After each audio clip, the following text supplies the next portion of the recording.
What's going on, guys, and welcome to the New Bark News Podcast for February 3rd, 2019. As per usual, I'm going to be joined by my friend Logan, and let's go ahead and dive into some video game news we had for this week. So, first off, PlayStation Plus is coming to an end for its services for getting free games each month for PlayStation 3 and PlayStation Vita, which is kind of a sad sign for those two consoles, given how they were both well-loved in their own right. What does that mean for PlayStation Plus as a whole? That's a better question. I know as of right now, Sony isn't really doing anything to compensate for this, like, essentially going from, hey, you get 6 free games a month, 2 on PlayStation 4, then 2 each for Vita and PlayStation 3, down to just 2 free PlayStation 4 games. They have increased the amount of cloud storage you have available via PlayStation Plus, but I feel like that doesn't really equate to 6 games down to 2. Yeah, it wouldn't really to me. Yeah, and it's just, I feel like this is kind of an odd time to do it. While Sony does have a nice stranglehold on the home console market at the moment, Xbox has also been upping their game a lot with things. Microsoft, in particular, with their Xbox Live Game Pass, is getting more and more games to just launch straight onto that, which is just really encouraging for people to kind of try out their online services, which have always been kind of pretty strong. That was kind of what gave them their head start in the last console generation. So the timing of this just seems very odd to me. Very true.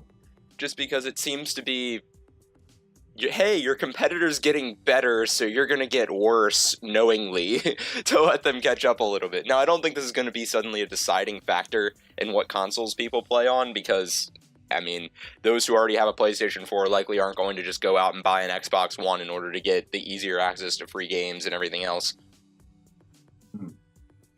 But interestingly enough, Microsoft still got free Xbox 360 games going to their gold members each month too, so that's odd.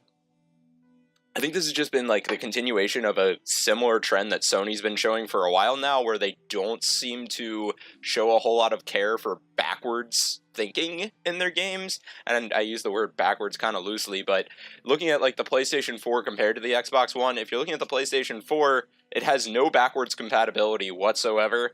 And now they're dropping the free downloads for games. You used to actually be able to download a fair number of the PlayStation 3 games to your PlayStation 4 and still get them to work. But after this service is discontinuing, it's kind of looking down upon that more in some ways. And then, if you look at the Xbox One, by comparison, you can run original Xbox games and Xbox 360 games, or at least a large majority of them, and you can still get access to free 360 games and everything else with their online service. So, backwards compatibility has always been a very big thing for me. That's part of the reason why I got an Xbox One instead of a PS4. Yeah, and I think it's a big deal to a lot of people, which is why I'm kind of just like, Sony, is this really the direction you want to keep heading? I understand that, especially with the PlayStation 3, you remade a lot of the biggest titles in some form of a collection, i.e. Uncharted, BioShock, those types of things, available for this console generation. But after a while, people aren't going to want to keep rebuying the same game for a new system, or they're just going to kind of want to enjoy the convenience of, hey, I can keep one thing hooked up to my TV and play everything from like 2000 through 2019 or whatever. Very true.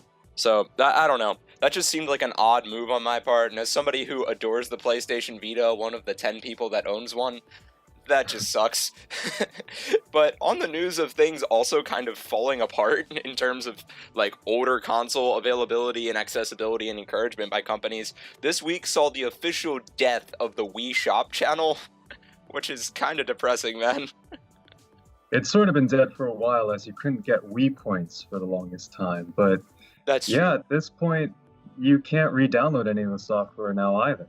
Right, and like the Wii points have been gone for like a year, as you mentioned, but in terms of being able to actually play a lot of these older games, the Wii Shop channel for a long time there was one of the best ways to do it. I mean, they had a slew of games for anything from like the NES, the Super Nintendo, N64, including a bunch of WiiWare games and everything else. So this was kinda, if you were trying to avoid emulation, this was arguably the best and most convenient legal way to play a lot of these older games. Even ones that were exclusive to the Wii Shop channel itself.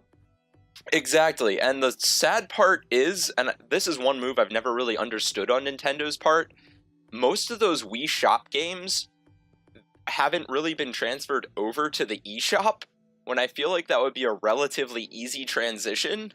for them, because it's like, hey, you've already got the software, the Switch is clearly powerful enough to emulate whatever you were doing on the Wii, and those types of things. So it seems odd to me, especially considering Nintendo's seemed aware for a long time of how much of a demand there is for their older software.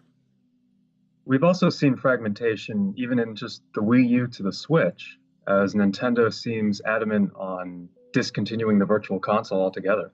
Yeah, that makes absolutely no sense to me, because once more, I mean, the demand for Nintendo's older software has been basically around since it could possibly be around. You know, that people are after GameCube games now, Game Boy Advance, NES, SNES, anything Nintendo related. I mean, you've even got people like the Virtual Boy. That didn't sell super well, but people still love collecting and playing games for that. And they're just, to me, it just seems like a giant missed opportunity for them to make money. It's like, I understand it would take work for you to code these games into working on the Switch, but you've got the game written out. You basically just have to create an adaptation for it, and you could sell it relatively cheap. Versus right now, most people, with it becoming even more inconvenient to play these games in a legal manner now, are going to keep turning to the emulation sites, which you keep cracking down upon, but as long as there's a demand, people will keep making the emulation sites, and you're just kind of cycling the same thing over and over again. And like you pointed out, with the discontinuity between like the Wii U and the Switch, I just booted up my Wii U for the first time in like 4 years a couple days ago, and Congratulations. I know, right? It just kind of dawned upon me, like, why is this eShop different than the one on the Switch? Shouldn't they literally be the same thing? Yeah, and I'm certain a lot of people would even be willing to rebuy the games if they could play them portably on the Switch. Exactly. And that's already shown. I mean, look at your sales for games like Mario Kart 8 Deluxe and everything else. These are games that were already released on the Wii U not that long ago. We're talking about games that have been out for much longer than that they could then have access to for being available. And I guess they're kind of compensating with the whole, hey, now we have free NES games if you pay for our online service thing. But barely. Yeah, exactly. It's not a very good compensation. There are a lot of rumors that they're going to be giving SNES games with the online service as well, but it's a very select number of titles, and I feel like the further you get into Nintendo's console generations, the broader that library gets of games that people want to play. Like the Super Nintendo, most people that know anything about the console can list 25 plus games off the top of their head that they'd want to play without even doing like any research. So it's just painful. Yeah. I mean, go ahead, unless sorry. you're willing to go get a Wii U, there's really no way, like you mentioned, to legally play these games like on a modern TV. Exactly. And then even on the Wii U, like looking at that eShop recently, the virtual console there is much smaller than it was on the Wii. Like, looking at the N64 lineup, I think they had like 30 games listed, versus I remember when I used to go through the Wii Shop channel just for fun sometimes, I would be sitting there scrolling through 10, 12, 15 pages versus of just N64 games looking for things to play. And it's just, that comparison seems off to me, especially for the Wii U, since it already has all the possibilities of a Wii on it, hence why it can play Wii games. So wouldn't it make sense just to transfer everything the Wii could do in terms of eShop capabilities over to the Wii U? You mean over to the Switch? And yeah, over to the Switch as well. I mean, the Wii U did have access to the Wii Shop, but now it's gone. But still, it's crazy to me. Yeah, because now they're losing support for all of those. Exactly. And once more, this just encourages the battle that they're fighting when once more, the majority of people I've spoken to that do use emulation, the main reason they do that is, hey, I could go buy a Super Nintendo fairly cheap, but then the cartridges for these games' prices have went through the roof, and that money's not even going back to the people who made the games, and then on top of that, the save batteries die all the time. Saving them or changing them isn't necessarily impossible, but it's really difficult, and then the save battery is going to die again, etc., versus if you just gave it to me for an option to buy for, say, 10, 15 bucks on the eShop, I'd definitely do it. Yeah, a lot of people are not willing to put up with older game consoles. And it gets harder. I mean, as both of us playing retro consoles, it gets a lot harder just because, with modern TVs and such, there's the issue of HDMI always and getting it to actually look decent. I mean, sure, a lot of TVs still have AV components. Like, mine has AV components, but if I plug in, say, my GameCube straight up through AV components into my HD TV, the games look like crap. And that's not because they're older, it's because just the TV signaling there seems very off. Yeah, and I just bought a TV in November. That one doesn't even have any ports besides HDMI. Exactly, they're just phasing them out. So, and you can get adapters, but once more, these aren't even made by the first-party companies, so money's not going back to them. Once again, that's kind of a common theme with all the problems we're identifying here. And they're ridiculously expensive. Like the adapters for GameCube, just because that was one of the ones I was mentioning, those are $100+. They work really well, but they're expensive. Oh yeah, it's really no secret as to why no one wants to put up with the older consoles.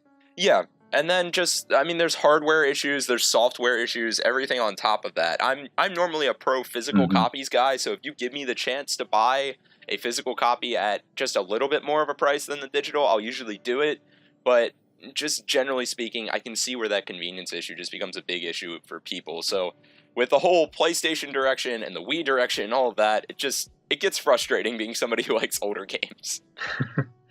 And the struggle never ends. It really never does. All right, so let's go and move on to another piece of news we do have for this week, and that was Persona Q2 got announced. So that's a little bit of a brighter note. That's going to be a great game, probably. Hopefully. It has the Persona 5 cast in it. Yeah, it's also got the Persona 4 cast and the Persona 3 cast, and it's Atlas. Atlas usually doesn't let us down. So what do you say about this being released on 3DS? That is odd to me, but it seems to kind of make sense, because like even Nintendo's went on record as saying that they don't consider the 3DS dead yet, despite the fact that their actions seem to be gradually cutting it off. I find it interesting, and actually to kind of call back to our earlier articles, I find the continued support for the 3DS especially interesting, considering Sony's kind of finally putting the last stakes in the console that was their Vita to finish killing it off. It basically makes it so the 3DS is our last dedicated handheld that's still getting legitimate support. So part of me almost wonders if we might see a little bit of a spike in these games. I mean, this has kind of been going on for a while, but it's like the final death write-off for the Vita is finally happening. So the 3DS is in a weird place right now. What are your thoughts on it? Well, as you mentioned, I've never really considered this before, but this is pretty much the last dedicated, like, from a first-party handheld video game console. And for a while, it has been Nintendo's sort of entry-level console into Nintendo games, because for basically just under $100, you're getting into all of these, like this expansive library of Nintendo 3DS games, as well as original Nintendo DS games. So that's a library that expands from like the early 2000s and with Persona Q2 up to now. Which is insane. I mean, that's one thing I think they've always handled really well with the portable market, is they've kept it extremely affordable. I mean, even with vintage games, like if you wanted to go out and say start playing GBA games, because they've always kept things affordable in the first place, a lot of people buy their systems, which means there's a lot of supply out there. So like going back to the GBA, if you're trying to collect for an older system, Game Boy Advanced is much cheaper to collect for than, say, like the Super Nintendo or even like the N64 or the GameCube, because there's such a good library out there. And with the backwards compatibility thing, that's incredible. So, and like you said with the 3DS, it's our last dedicated handheld, but it's a really cool one. And because it's continuing to see success now, it really makes me wonder what Nintendo's going to do moving forward. Because a lot of people were theorizing over time the Switch was going to take its place. But it doesn't seem like they're heading that direction. The Switch has been out for a couple years now, and yet the 3DS is still getting support. I mean, Nintendo just released a first-party game for it earlier this month in the remake of Bowser's Inside Story. So it's cool to see it keep going. The only thing that concerns me about its lifespan at this point, and possibly dying, is that Nintendo has announced they plan on making some kind of a newer model of the Switch for release, either like late this year or earlier next year, and some of the rumors seem to be heading in the direction that maybe it doesn't come with a dock and it's like a dedicated handheld version of the Switch, at which rate maybe that's when we finally see the 3DS die off. I don't know. That would certainly be interesting. I'm very curious as to what this new Switch iteration will bring to us. What I think would be really cool, and I think it would make some sense considering I feel like Nintendo overall has always done a really good job with backwards compatibility, is if they made a new Switch that was a dedicated handheld that could also play... shove a 3DS card reader into it? Yes, and it could also play DS games. That would be incredible. Do you realize the sheer amount of games you could play on that thing? Just because... That would be incredible, but of course, I highly doubt that Nintendo would do such a thing. Probably not, but I don't know. Things are really weird. I don't know how I feel about Nintendo being alone in the handheld business. I always felt like Sony being there, even if they weren't as prominent, forced them to kind of pay attention to what they were doing and be smart about how they were handling things, just because there was kind of that thought lingering in the back of their heads of, we do have a competent competitor here if we start to slip up, versus, once more, Sony said they basically want nothing to do with the portable industry anymore. And Xbox has never even come close to touching it, so... Yeah, what do you think about mobile games, like, having an effect on this? Do you think that that might have been a factor in sort of, thinning the herd, as it were, to the portable market? I think it's made somewhat of a difference. My thing is, a lot of people have used to think, oh, well, the mobile games are taking over, my phone's really powerful, I can download all kinds of emulators and crap and run those on there. Eventually, we're just going to see the portable market die off and be replaced by this. My thing is, though, mobile games have been going pretty much at a steady strength now for more than 10 years. So I feel like if we were going to see that takeover by mobile games to the point where they're really crushing the portable industry, it would have already happened by now. I think it's forcing the developers to be a little more innovative, like the games that we're expecting from a dedicated handheld have to be a lot stronger than they used to be, because essentially the point then is to create something that's more in-depth than what you could necessarily play on like a phone or something like that. And they've got to put a lot more detail into getting some good intellectual property on there, like all of Nintendo's slew of first-party titles, like Persona games, etc. So I think Sure, but as we were just discussing, though, there's really only one dedicated handheld left. We used to have Sega, Atari, and then Sony came in, along with Nintendo. All of those companies at one point had a dedicated handheld competing in the market. Now, we essentially just have Nintendo with some will consider the Switch and the 3DS. You do make a good point there, and I guess I feel like the timing of it can't necessarily be tied to mobile games for all of it. For Sony, it makes some sense. I think Sony's issue was, especially with the Vita, the way it launched, they were trying to like merge the mobile industry with the console industry a little too much, considering the initial iterations of the Vita were also part phone. But with like Sega and Atari, as you mentioned, I mean, they were out of it far before mobile games really came in.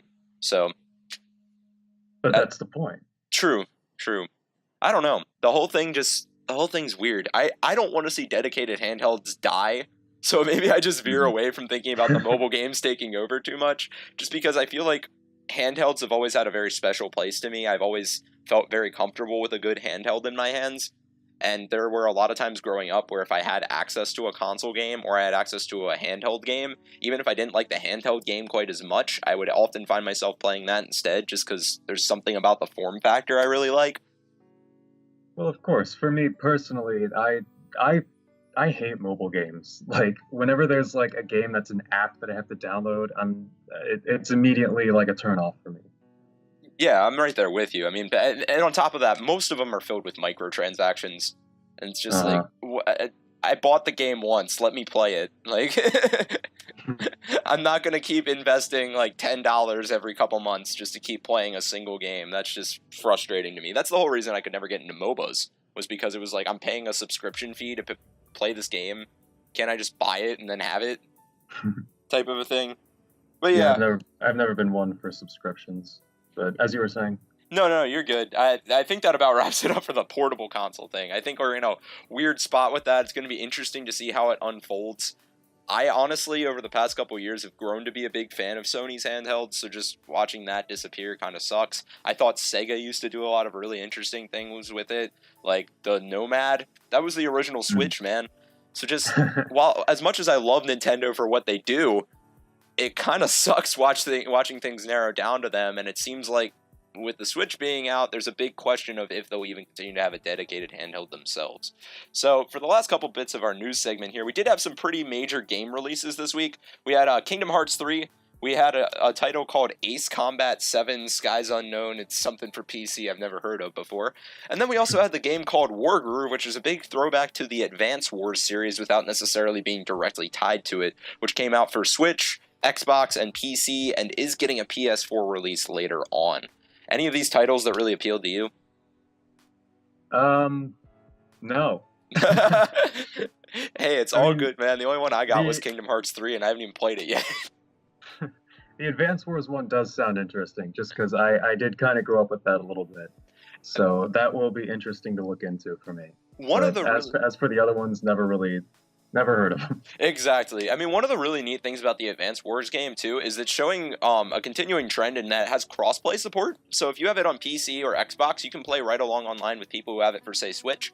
One of the frustrating parts about that, though, is when it is getting a PlayStation 4 release, as usual, Sony is continuing their whole, you all need crossplay, we've sold over 90 million units, we don't need no crossplay type of attitude, which is really frustrating, but it's cool. It's always good to see crossplay, but it does really hurt when just one company is sort of being a stick in the mud.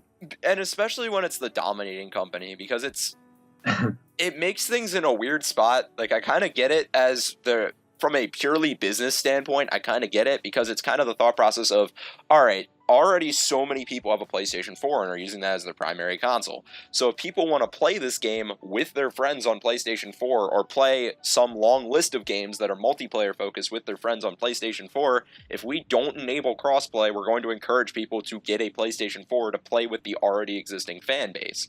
I think a lot of it's the reason that Xbox 360 saw so much success last console generation, is they kind of mastered the online multiplayer thing first. So a lot of people who were doing multiplayer were doing it on the 360, so for people to play with their friends, they would go to the 360 over the PlayStation 3 or, say, the Wii. So PlayStation 4 is kind of doing a similar thing here in my eyes, but it also sort of sucks, because then if you wanted to try out a different piece of hardware like the Xbox One or the Switch, which are both really cool consoles in their own right, you may also be sacrificing playing with some of your friends who are amongst those 90 million plus people with PlayStation 4s.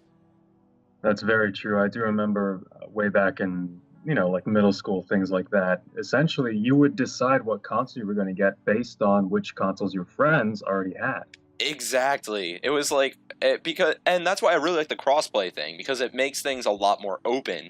And even though a lot of people seem to think that the only reason Nintendo and Microsoft really started doing it was kind of a desperation move to sort of keep up with PlayStation, I think it was a really healthy move for the market. And I think it's interesting because it did involve some cooperation between Nintendo and Microsoft, who previously haven't really seemed to show a whole lot of communication between one another, from what I understand at least. And they seemed like kind of the most unlikely of duos to have sort of teamed up to make something like that work. But I think it's cool. I think it's very cool. Yeah. And especially with like PC getting involved in there for a game like this, it's a cool feature. I think it's very healthy for the gaming community, because at the end of the day, one of the things I like about gaming so much is its ability to unite people. So the more we're able to do that, I think the better.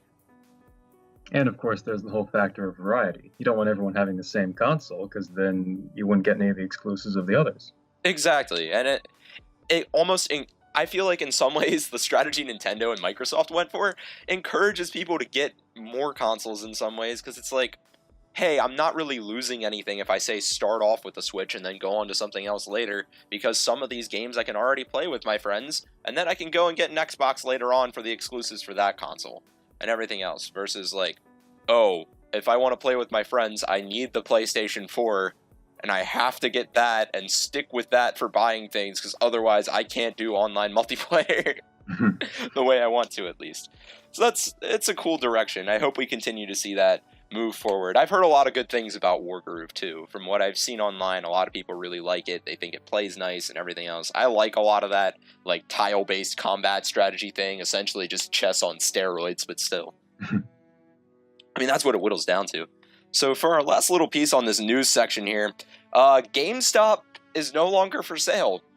Their stocks have dropped some 27-ish%, but they've also decided that apparently no financially viable offers seem to be on the table, so they seem to be kind of tightening up that old belt buckle and deciding they're going to push forward as a standalone company as best as they can, which is interesting. And that's going to segue right into our discussion article pretty nicely, but any thoughts on GameStop status before we get there.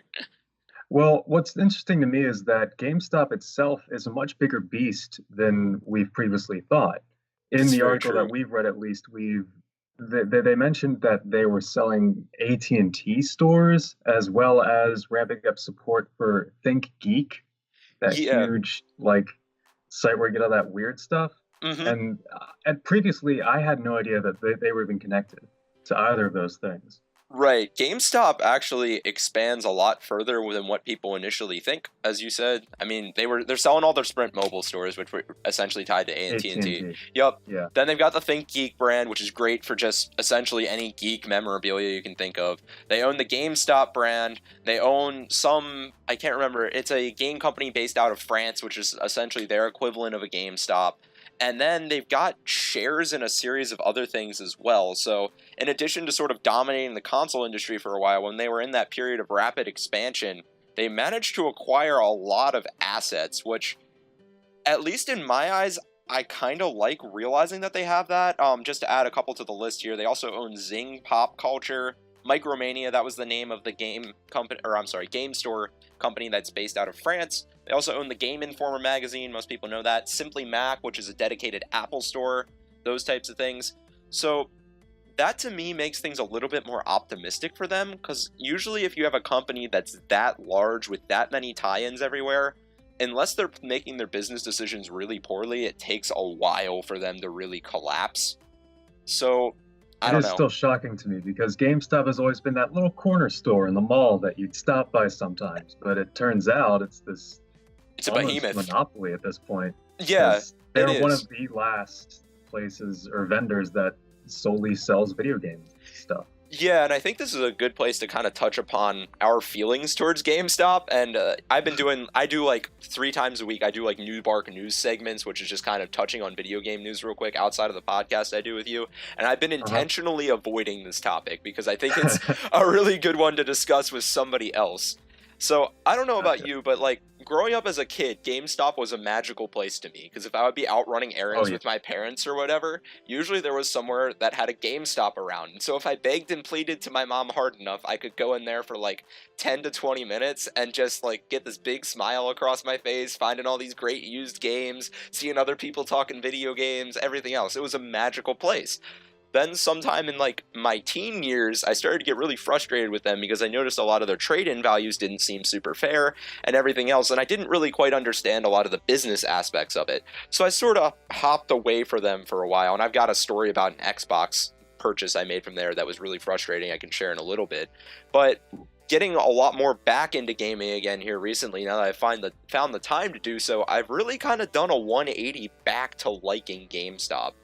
Because despite the fact that they're this kind of behemoth that ate up all the game stores around them and do kind of have a monopoly, it's also like that's kind of the one place a lot of us gamers have left where we can go and have a dedicated environment to our hobby. It's like you Exactly. identified. I mean, you can go to a Target, a Walmart, a Best Buy and buy these things, but you're restricted to the small little section of the store where usually you're alone, or if somebody else is in that aisle, it just feels awkward standing there. Versus at a GameStop, I mean, a lot of times I've had experiences where the employees will come up and they'll start talking to me about the games that I bought and everything else. And sure, this doesn't happen every time, but those couple times where it does happen were really memorable. So, what have been your experiences with this company throughout its history? Well, as you mentioned, it's basically sort of been like that. You'd go in, and there would be a lot of people who you would be able to talk to about the games you were playing and things along that line. Especially when I was younger, they had more of the older stuff that I used to really like to get into. And then during my teen years, I think it's just a factor of being like a hardcore Nintendo fan and the Wii U being hardcore crap. And Yeah. like you'd go in looking for like, oh, did that game get ported to the Wii U? No. Rip. Because yeah, I remember I was really getting into it. They ported this one Deus Ex game onto the Wii U. I think it was Human Revolution, Hmm. and they were coming out with a sequel. And I was like, oh man, can't wait to play that on my Wii U. I go in, and of course, it's only getting ported to Xbox One and PS4. Oh boy. Yeah, that is a So frustrating experience, but yeah, that was always so basically during that time, it was always just disappointing because I'd go in looking for really good games for the one console I had in that generation, which at the time was the Wii U, and finding basically nothing. Yeah. I mean, But on the bright side, that's not GameStop's fault, but true. it does, like, the negative memory is tied to there, so. Very much so indeed.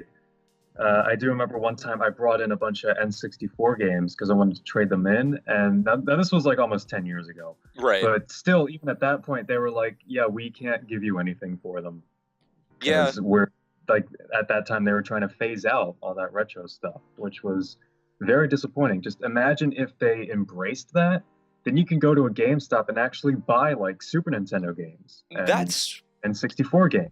That's actually an odd subject because recently, because I noticed what you were doing too, what you noticed too in terms of them phasing those things out. I remember when I walked in and I was like, wait a second, what happened to the GameCube section here?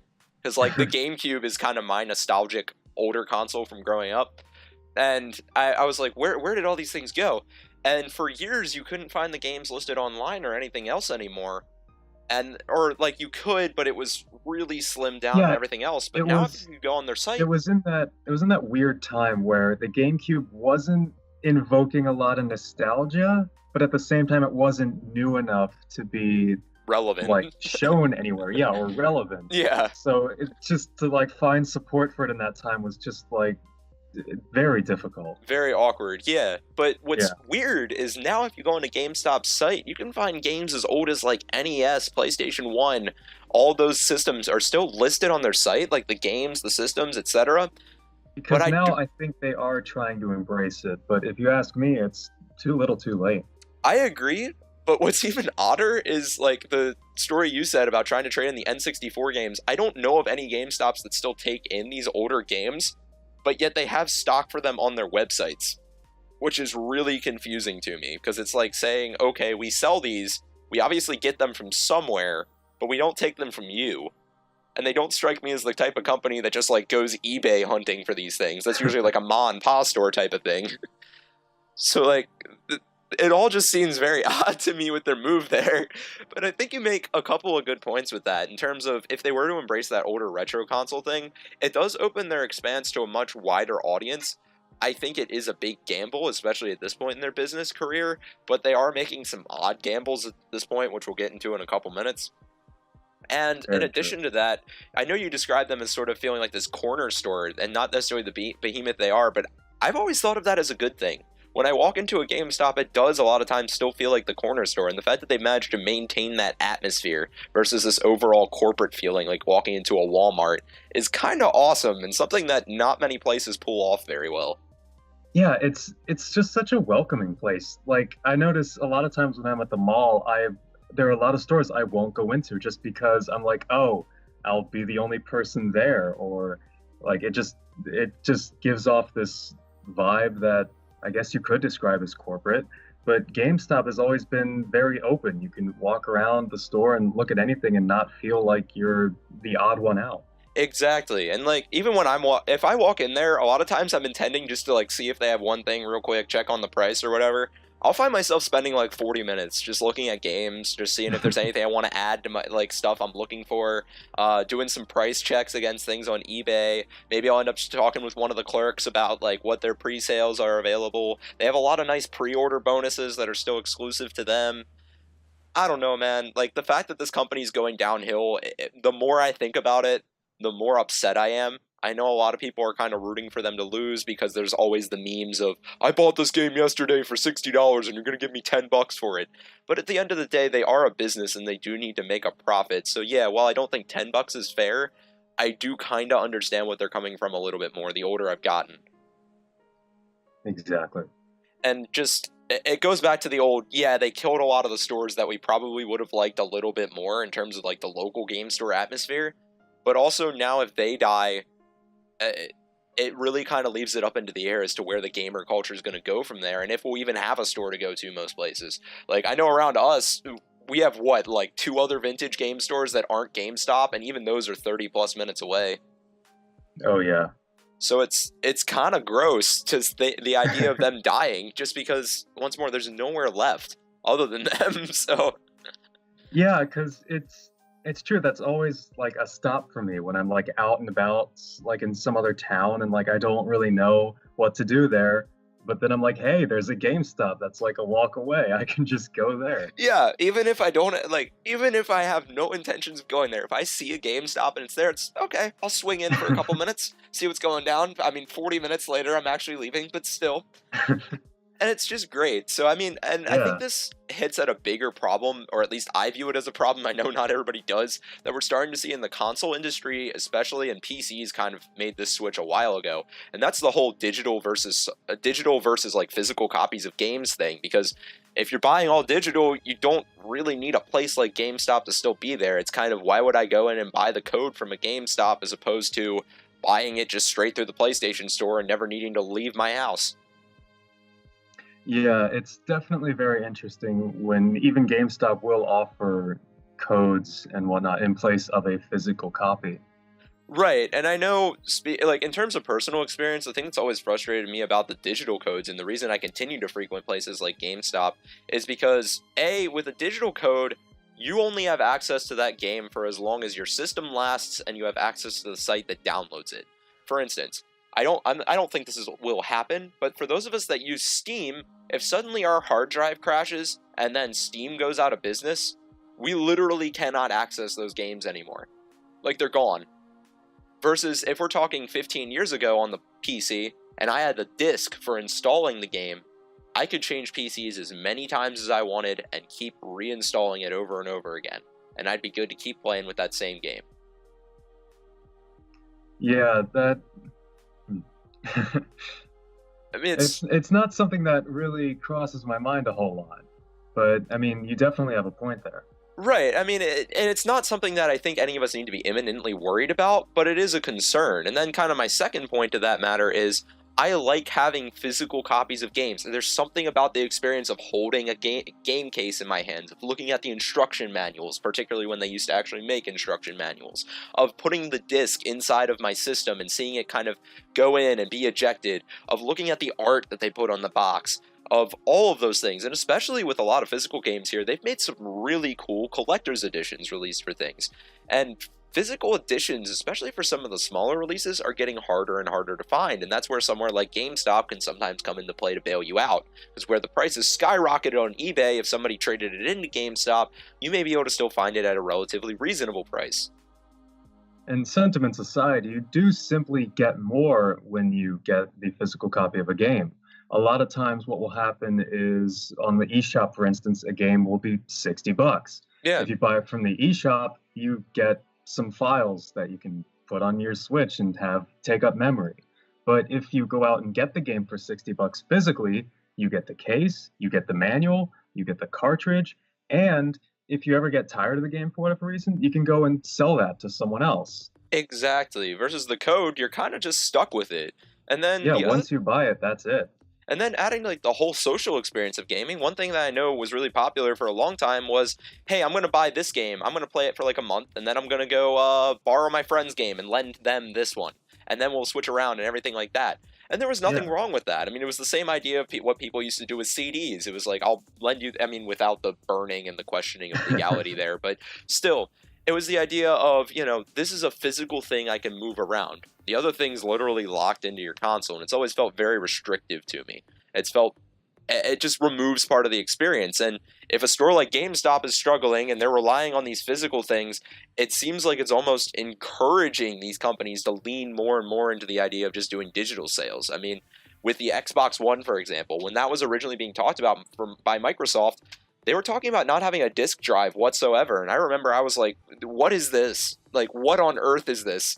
And I mean, this was bloody 2011 that we were hearing about no discs anymore. Why?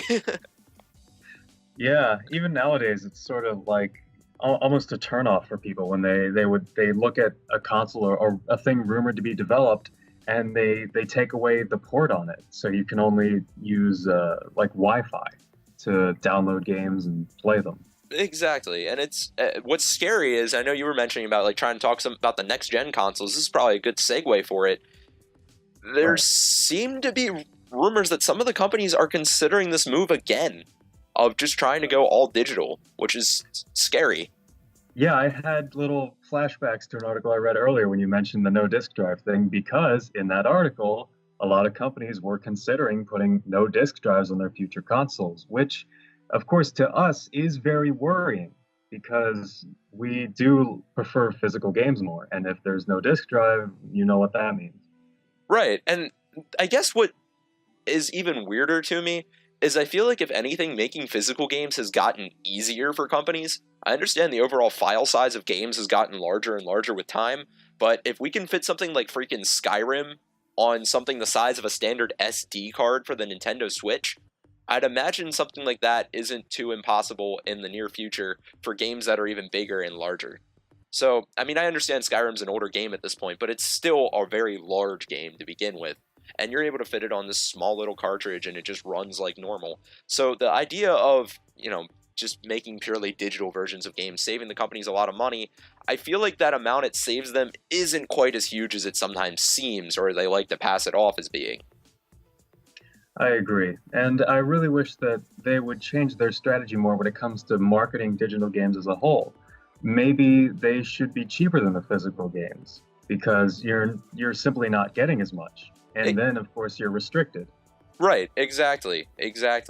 And that's another thing that scares me especially about this, is I feel like in terms of the console industry, Nintendo's always kind of just done their own thing. They've somewhat ignored what's going on around them and just kind of done what they felt is right. And I've always gotten the vibe from Nintendo that they've sort of backed the idea of having physical hardware, of literally owning physical copies of things and buying them outright and having a sense of uniqueness about them. But when we were talking about that new Switch model, one of the current rumors for it, because one of the big talks about the new Switch model is it's supposed to be a cheaper version of the system, other than just possibly not having the dock so it is a dedicated handheld, is maybe it won't have that cartridge slot. And I'm like, really? Nintendo of all companies? I could see Microsoft doing something like this because they've been trying to do it for a really long time but have gotten way too much backlash. But Nintendo? Really? That's worrying. That would be a very interesting move because the other consoles that are considering taking away their disk drives have been out for a very long time. The Switch library itself is still in its infancy, relatively. The Yeah, Switch hasn't even been out 2 years yet. So right. to have all of these games, market them, put them in cases, and ship them to realtors, having all of that ending, like, you know, so soon is baffling. And thankfully, I don't think we're at a point where that's necessarily ending for everybody. But I think we're heading in that direction, and that worries me. I mean, especially, I guess what's even more worrisome is we're already starting to see a lot of games that used to come out physically being switched to, oh, we'll still release it physically, don't worry, but it's just going to be an extremely limited release that you can only get through Amazon, and after that, we're not producing any more of them. For example, when I got my PlayStation 4, there was a game called Gravity Rush. And initially it was for the Vita. I owned the physical Vita version. But they also made an HD remaster for the PlayStation 4. Only released through Amazon, and it was done in extremely limited run. And now in order to even get it, this is just a standard edition, not like a collector's edition or anything. Now you have to pay like $70, $80, $90. It's just insane. And this is for a game that came out years ago and was an HD remake. That is frightening. So it's just like, to see, and this was, I mean, it wasn't a triple A game quite, but it was a pretty decently big release. It wasn't just like a small $10 indie title, and they're already heading that direction. It's kind of flustering to see that happen, and it's kind of like, okay, so now you're turning it into, we'll give you your physical thing. You just got to pay a lot more for it. And you got to do some more to get it, and you got to get it the day it comes out. Otherwise, you're going to be paying ridiculous amounts of money. Now, to stop throwing shade at digital for a minute, let's talk about a couple of the pros for it, because it's kind of hard to deny those. First off, you do have a Sure. lot of convenience. I mean, if you have, say, 500 games for a system, which, I mean, I know that's not necessarily either of us, but some people do definitely have those types of collections. And you Oh can yeah. have all 500 of those games on 2 external hard drives you have hooked up to your Xbox One that are like, I don't know, 2 terabytes each, and then the internal hard drive. And you can just leave those hooked in, never leave your couch, and switch between all 500 games. That's pretty awesome, right? Oh So yeah. that's something that's kind of hard to deny. And then a lot of these companies, I mean, I think Steam really paved the path for this, have also gotten into putting a lot of these digital games on major sales a couple times a year. So they can be a valid way to save money, like the Gravity Rush game I was talking about. I kept looking for physical copies that were at a decent price, but then the PlayStation Store had their holiday sale, and they had it down to like $10 for the HD thing, and I was like, that's a little too hard to turn down. Yeah, one of the things now this is from a personal experience from me basically, Hmm. but I will a lot of times on the Xbox One buy the digital copy of the game as opposed to the physical, and the reason for that is hard drive space. Yeah. Now, why would a digital version save me hard drive space? Well, this is why. If you go out and you buy the disc, it still installs the whole disc onto Onto your the hard console, drive. yeah. Because, yeah, I got like Halo 5 on the Xbox One. That game is over 90 gigabytes. Yeah. And it shoves it all on my hard drive, and I have the disc. And the audacity of the console, I go to start it, and it's like, well, do you have the disc? I'm like, Yeah. oh, I don't know. Do you have the 93 gigabytes you put on my Yeah, hard that you drive? just cost me. That's Yeah, so at this point, I'm just like, screw it. I'm just gonna get all the physical games because, or all the digital games, excuse me, because it's still putting them on my hard drive. There's really no benefit to me if I have the disc sitting there, other than like, of course, I can look at the case and or sell it. But if it's just a game like Forza, eh. exactly. I mean, and that's always been one of the most baffling things to me about this console generation in particular, because the PlayStation 4 does the same thing with not all of its library, but a good chunk of it. Like, for example, like I'm pretty sure Kingdom Hearts did that, and Spider-Man did that, versus like I got the Uncharted collection. That installed way too quick for that to be all the games, but that has always been very weird to me. I've heard supposedly it's because the games have gotten so big, it's to reduce load times, but it's still like, this I'd is rather have the weird. option though. Like I would take the longer load times if it would spare me my hard drive space. Exactly, especially when you're talking like these 93 gigabyte games. And yeah, most of our consoles come with a terabyte hard drive now, but a terabyte hard drive, if you're spending 93 gigs a game, is That's maybe 10 like games. exactly. Because, you know, you've got your install of updates and everything, which usually brings you from a terabyte to more realistically like 850 gigs. But And then the games themselves have to update, adding more data to them. exactly. So it's gotten to a weird point with all of that that I don't really know how to feel about. So to spin things back with all of this, it's just I'm baffled by the console community constantly, especially as somebody who kind of became a hermit from it for a while, because like after the 360 sort of started dying off, a lot of my friends moved on to the Xbox One. I didn't necessarily have the what's it called, the funds to invest in that right away, so I just sort of drifted off from games, and then I didn't have the time to invest in it for a while. So for a while I kind of just disappeared. Getting back into the PlayStation 4 and everything again, I'm like, why are some of these features here, whether it be the software and the updates or anything like that? So I mean, any more thoughts on this topic while we're talking about physical versus software? Ugh. I mean, yeah, it's. I do think that it is in the company's best interest to propagate the whole digital downloads over physical thing, but at the end of the day, physical still does reign supreme. Even with those games that I have to download on the Xbox because they're so frustrating to install, I can still just delete the data, take out the disc, and throw it at a friend if I really don't like it. That's true. And then you also have the ability to uninstall it and reinstall it later if you do really need to allocate the hardware space for a while. And That's something I do way too often, yeah. we're also in a kind of an odd place because of a result of this problem. We're actually seeing the rise of companies like Limited Run Games, which takes indie titles and sometimes even slightly bigger like first party remakes, i.e. like the couple of the Jack and Daxter games, and re-releases physical versions of them for a quote unquote limited run of the game. They make like say 1,000 copies of it, which is making them into legitimate collector's items. So it's like they're keeping the physical market alive, but once more it goes back to the whole, but you're gonna have to pay for it and be there when it's released and everything else. So it's just weird. It's so weird. Oh, yeah. So I'm glad to see some companies are at least fighting to keep it alive. So if we're good with the software hardware thing, let's backtrack for a second here.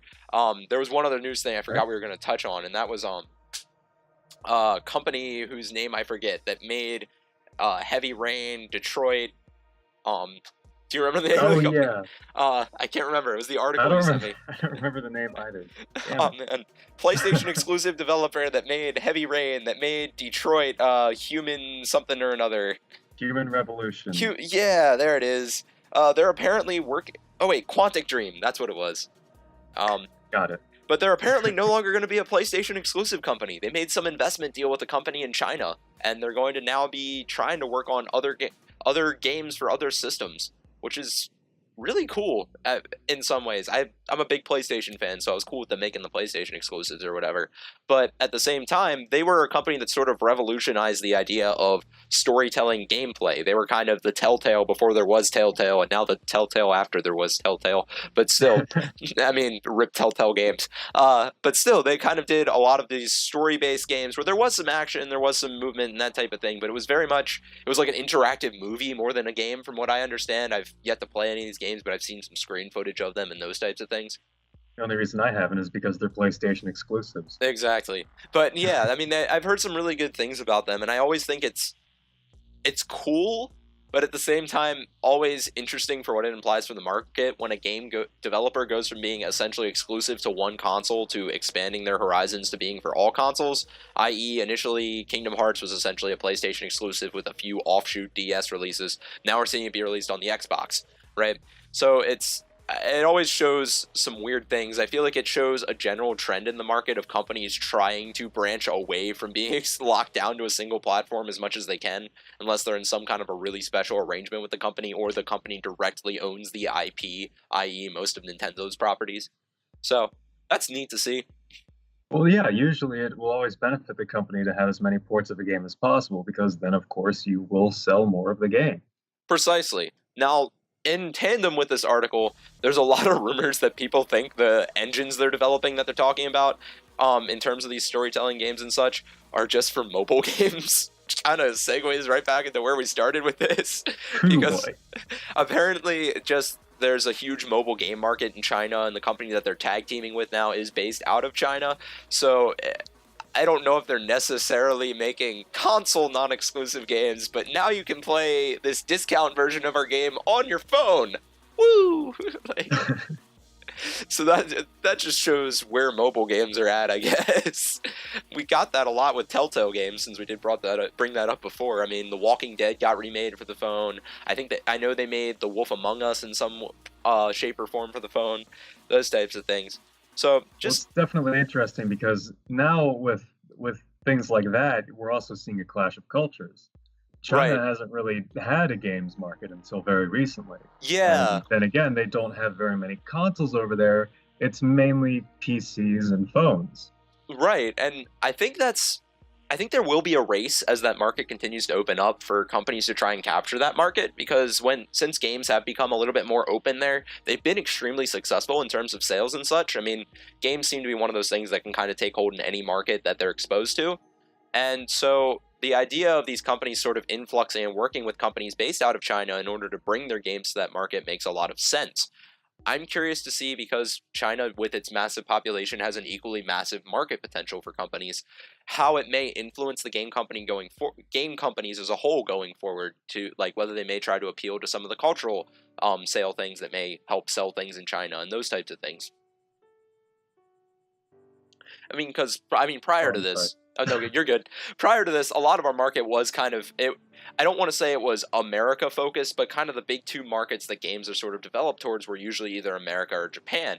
But as China's market continues to open up to games, and with them once more having a big population to potentially sell them to, I'd be interested to see if some of that focus starts to get thrown in their direction as well. Yeah, do you think that that might have an effect on our own, like, native console market? I If all these companies start, almost pandering to that sort of idea, I don't think it would. will we be seeing differences over here?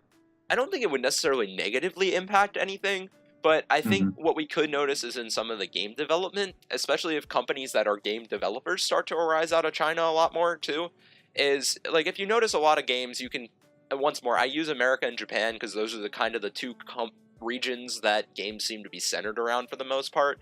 You can usually tell, okay, this game was at least somewhat tailored towards more of an American audience. And then, or this game was at least somewhat tailored towards more of a Japanese audience. I mean, for example, JRPG is literally a genre for a reason, right? So I'm wondering if we may start to see like, okay, I mean, this once more, these games aren't necessarily meant so that people everywhere can't enjoy them, but I usually feel like there are hints in most games of what audience it's tailored towards. Maybe you can see that a little bit with games that are like, okay, this one was kind of built towards like an audience from China in mind, type of thing. I don't know if we'll necessarily see that, and maybe it's just me that sees that whole audience type of thing, but No, I think it's pretty apparent usually.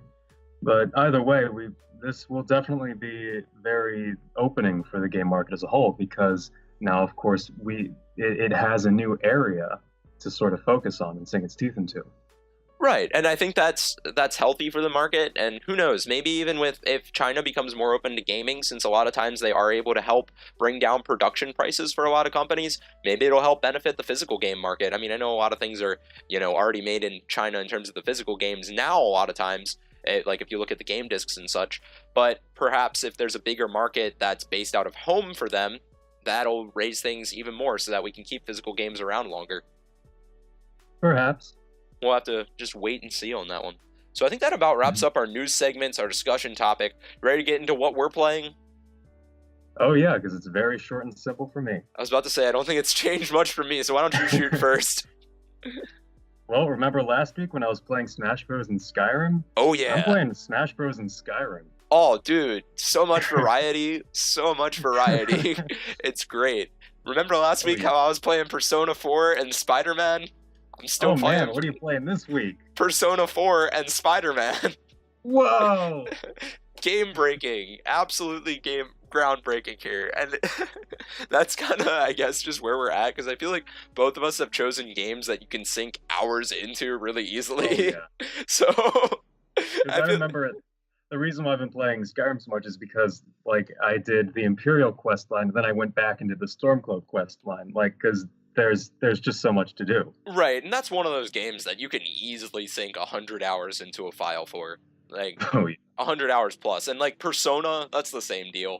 And then for like Smash Brothers, that's basically, you can play this game as much as you want. You have online, you have learning new characters, you have new maps, you have the idea of mastering the items. It's one of those games that, like a lot of fighters, you can just keep pouring time into.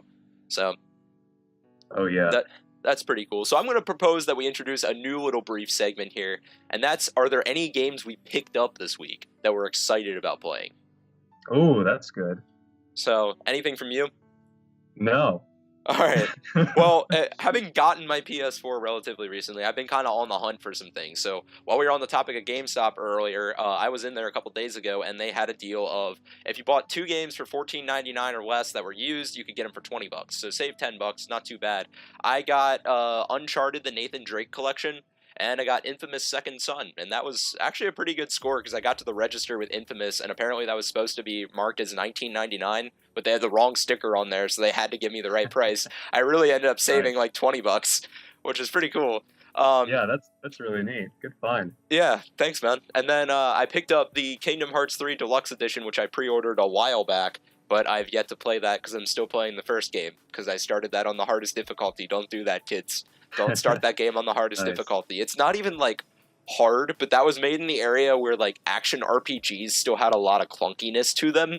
So it's one of those things where... for the wrong reasons. Yeah, exactly. It's hard for the wrong reasons, but the gameplay is fun enough, and I enjoy the characters and such enough that I'll keep going back to it. But there are some days where I'm like, if the intro to this game was not taking me 5 hours, I would totally just go restart it again. But I'm too stubborn for that. Way too stubborn. The one thing that I was hopped up on when I was trying to play Kingdom Hearts a while back is that one level where you have to like race the dude to get like a kiss from that one girl. Oh yeah. And I would just keep doing it because like I want my character to get the kiss. See, what's weird about that is I'm like 90% sure that's not even a required part, but the way that section is written, it makes it seem like it is. Because it lets still you is just for me. Right, exactly. It's like in my head canon, this is required. But like when you're doing that race and everything, regardless of what outcome you get, because I've gotten both outcomes multiple times, it doesn't really change what's going on.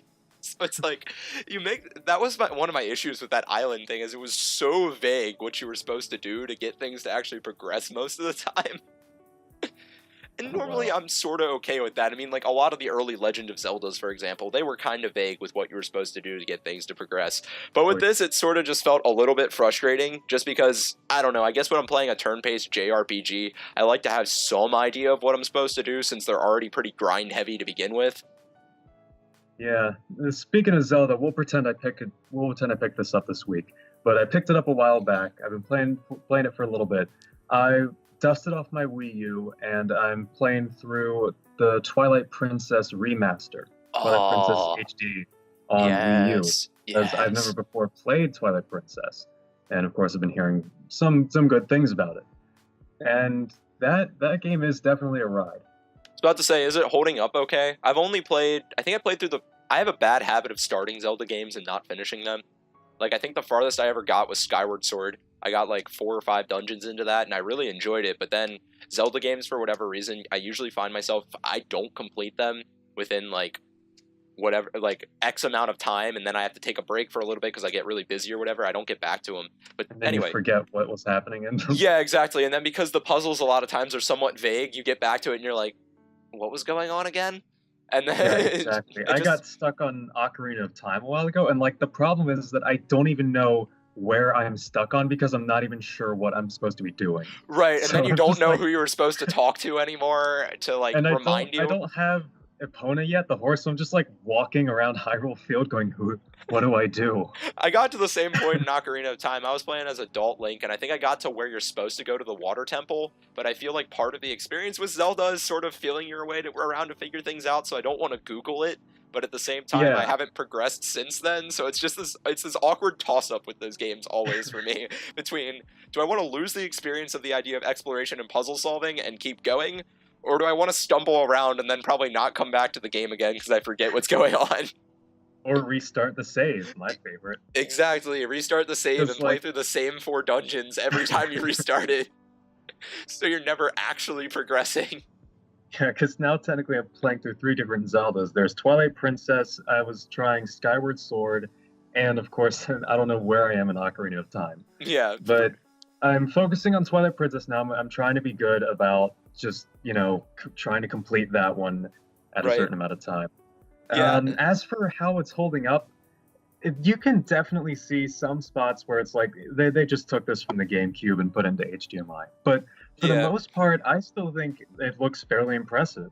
A That's lot of they tried really hard back then when they were making that game to make it look as realistic as they could. mhm. And in a lot of times it does look very realistic and in some parts can compete with Breath of the Wild in terms of, realistic looking. But of course, Breath of the Wild was never intended to look realistic. But Right. I still think it holds up fairly well, especially for being released in, what was it, 2006 ish? Yup, 2006. And that's one thing I think that they got really right around that era of Zelda games. If you look at Twilight Princess and Skyward Sword, both of those were essentially running on GameCube level of graphics, right? They were 128-bit, all that stuff. And I know the Uh-huh. Wii was like slightly upgraded GameCube graphics, smoothed out, those types of things. But Uh-huh. realistically, they were essentially GameCube graphics. Both of those games still look great today, just because they managed what they were doing with the graphics so well. Like you identified with Twilight Princess, and I didn't get super far into it, I only played through like the first dungeon, but most of the stuff in that game still looks really nice. Skyward Sword, I think it's because of the art style they chose, but like, I couldn't even really tell that I was playing on a console that was of lower graphical capability than like my 360 or my PlayStation 3 when I was playing that. I definitely think they nailed it with the art style in both of those. And it's impressive to me. It always kind of Oh brings me yeah. back to, I know, like recently I've gotten a little more into the graphics stuff just because I have the PlayStation 4 Pro, so a lot of times I'll look at, oh, is this PS4 Pro enhanced so I can get 4K or whatever, type of thing. But for the most part, it kind of brings me back to the idea of Nintendo's never really been at the head of the graphics industry in recent times. I know back in like the N64 days, they kind of were. But they Yeah. haven't necessarily had to be. I think we're getting to a point with graphics where it doesn't really matter if you're 1080p versus 2160p a whole lot, as long as the company knows what they're doing with that graphical engine well. Oh yeah. Because I mean, Breath of the Wild is one of the most beautiful games I've played ever. It Yeah, competes with what, like, my previous benchmark was always, of course, Skyrim, because at the time it looked amazing with all the different weather aspects and things like that. Mm-hmm. Well, Breath of the Wild and its art style, like there are scenes in there where I'll have to take a screenshot because I'm like, man, I would frame this. Like Right. if I could print it out that big. And it's scary sometimes, like how good the stuff looks. Yeah, and then of course you have that feeling because like this is on the Nintendo Switch, Mhm. I can just pick this up and walk to the bus with it. Yeah, It's overwhelming. it is. And like on that whole like graphical capability thing and knowing what you're doing with it, it's interesting because I kind of had a similar experience with, and this was like 2D game versus 3D game, but on my PlayStation 4 I've been playing through Spider-Man. That game's got 2160p. It looks terrifyingly real at times. Like some of the photographs in that game, I did a review on it on my YouTube channel and have a screenshot of one. They literally look photorealistic. But then I'm looking at a game like Muramasa Rebirth. It's this like side-scrolling beat-em-up thing for PlayStation Vita. Because of the way that they handled the colors in that game and like some of the like watercolory type of painting styles, there are times where that game is able to rival in 720p on a portable handheld the beauty of a 2160p 4K display. So it's just really cool to see that a lot of it has less to do with what your technical capabilities are and more with how you use them. Exactly. It just goes to show that if you can nail like on an aesthetic level, like that sort of I can't even describe it, but you know what I'm saying. Yeah. It's like you said, it doesn't really matter the hardware. If you can nail essentially the art style well enough, then your game just looks like a work of art. Exactly, and it's really cool to see that. So, any more thoughts for this week before we wrap this up? Hopefully I'm done playing through Skyrim. Yeah, for probably like the 8th time, but still. Gets better every time, right? It kind of does. Yeah, because you find out more stuff and everything. But anyway, I think that's going to about wrap it up for this week, guys. Be sure to let us know your thoughts, comments, questions, etc. in the comments section down below. If you enjoyed the video, be sure to like and subscribe. And we're working on getting this podcast both on Spotify and Apple Podcasting. I'll have links to those in the description once they're up. And with all that being said, we'll catch everybody next week. All right, see you later.